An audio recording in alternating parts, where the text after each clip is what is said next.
Bienvenue. Aujourd'hui, on explore un concept vraiment puissant qui redéfinit complètement la place de l'humanité sur notre planète.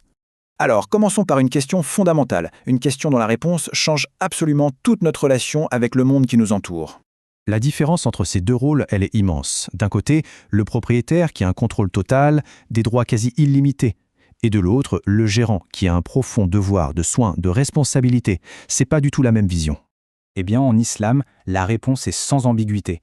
L'être humain est un gérant, un intendant, et non un propriétaire. Ce principe, il est fondamental. Il transforme notre relation à l'environnement, à la société et même à nous-mêmes. Ce n'est pas juste une belle idée, c'est une véritable mission. Et pour ce rôle, il y a un mot bien précis, califat.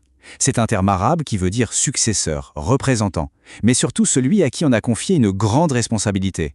Il ne s'agit pas de pouvoir, mais bien de confiance. Cette mission, elle ne date pas d'hier. Elle a été établie par Dieu dès le commencement. C'est un rôle si important qu'il a même surpris les anges. Ça nous montre bien le poids et l'honneur de cette responsabilité qui a été confiée à l'humanité. D'accord, mais concrètement, ça veut dire quoi être un califat?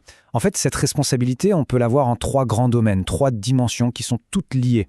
La toute première dimension, c'est l'environnement. La planète est vue comme un dépôt magnifique, une confiance qu'on nous a remise. Ce qui est super intéressant ici, c'est que la nature n'est pas juste une ressource à exploiter, mais une beauté à préserver. Et ça se traduit par des actions très concrètes.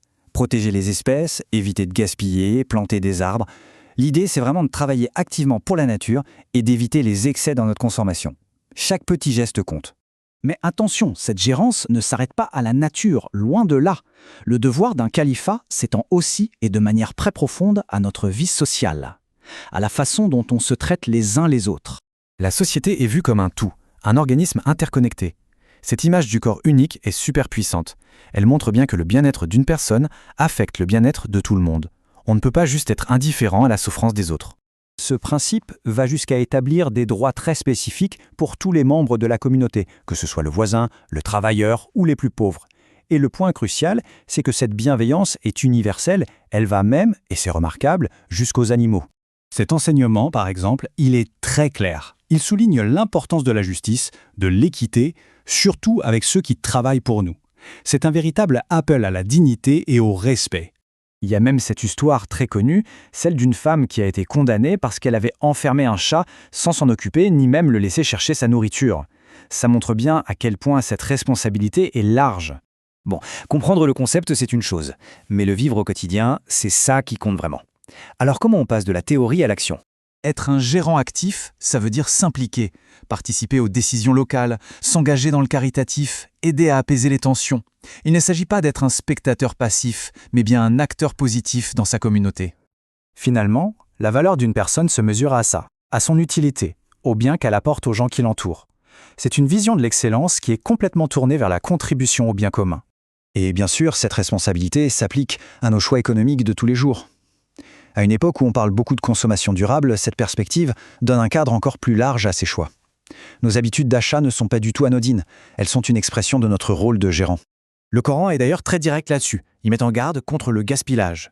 La consommation responsable devient alors une sorte de discipline spirituelle, un rappel constant à la modération. Donc voilà, on a ces trois dimensions, l'environnementale, la sociale et bien sûr la personnelle, qui ne sont pas séparées. Elles forment une approche complète, globale de notre rôle sur Terre. Chaque action a un impact sur l'ensemble. Il faut bien comprendre que Khalifa, ce n'est pas juste un joli titre honorifique, c'est un engagement actif de tous les jours. C'est une conscience permanente qu'on est responsable de la façon dont on gère cette confiance. Et cette dernière phrase illustre parfaitement le point final. C'est un rappel puissant, que pour chaque bénédiction, de l'air qu'on respire aux ressources qu'on utilise, on aura des comptes à rendre. Ce qui nous laisse à réfléchir, est-ce qu'on remplit bien notre rôle de gérant ?